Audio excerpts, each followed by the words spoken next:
You might remember a pair of TED Ed lessons written and performed by two educators, Brad Wojtek and Tim Verstinen. These two scientists used a drooling, hag-faced animated zombie as a mechanism to model the symptoms and medical diagnosis process for various neurological conditions.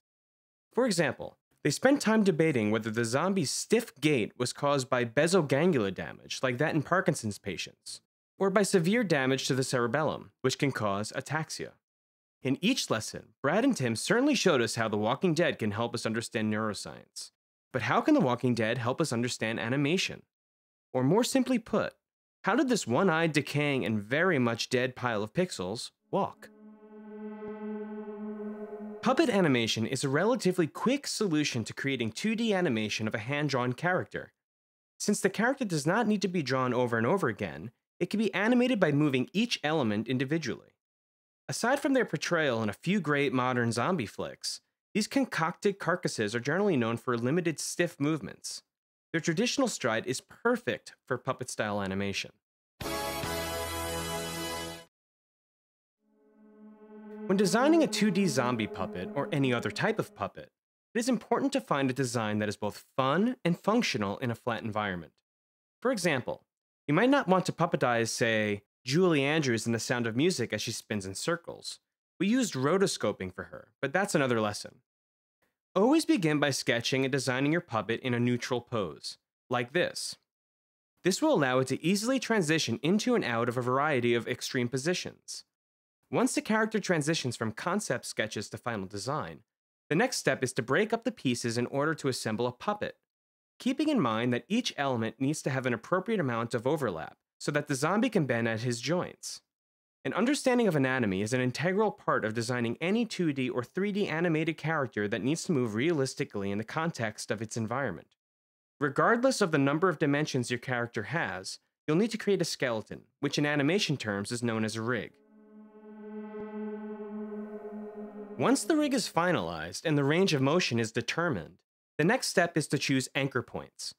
Each piece of artwork has its own anchor point, which essentially assigns the limb a hinge, which in this case is a joint. Next, line the artwork up so that the anchor point for the forearm elbow sits on the upper arm's elbow area. Once all the artwork is in place, you can use an expression script that creates links between the body parts. In this case, we use the expressions provided in After Effects. By parenting one layer to another, you can teach the forearm to follow the upper arm and the hand to follow the forearm. This is what's called forward kinematics. The alternative is inverse kinematics, in which a separate set of scripts control the motions. In this case, a controller is attached to the anchor point of the hand. The animator then uses the controller to position the hand. The scripts will then use an algorithm to make sure that the rest of the arm and body follows along. Once the character is rigged, we can start animating. Oftentimes, puppet animation is done as straight-ahead action, which means moving the character frame by frame from beginning to end. Another approach is pose-to-pose animation, which involves choosing your key poses first and then filling in the intervals, or in-betweens later. Regardless of the method of motion, it's important to think of your 2D puppet as a piece of paper.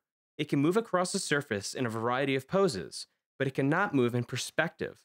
If your character needs to turn its head, then you will need to create additional art.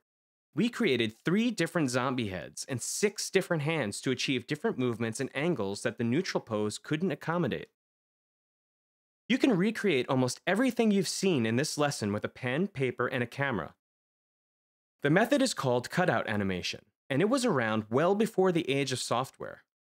To create a stumbling 2D zombie, or a speeding gnarl, or even an abstract character with some semblance of joints, simply print, cut, and fasten your character's limbs together in a neutral pose. You can use fasteners, string, or even just place and move them each time. All the same rules and theories that we used in the computer apply to cutout animation, except under the camera, the only way to animate is straight ahead.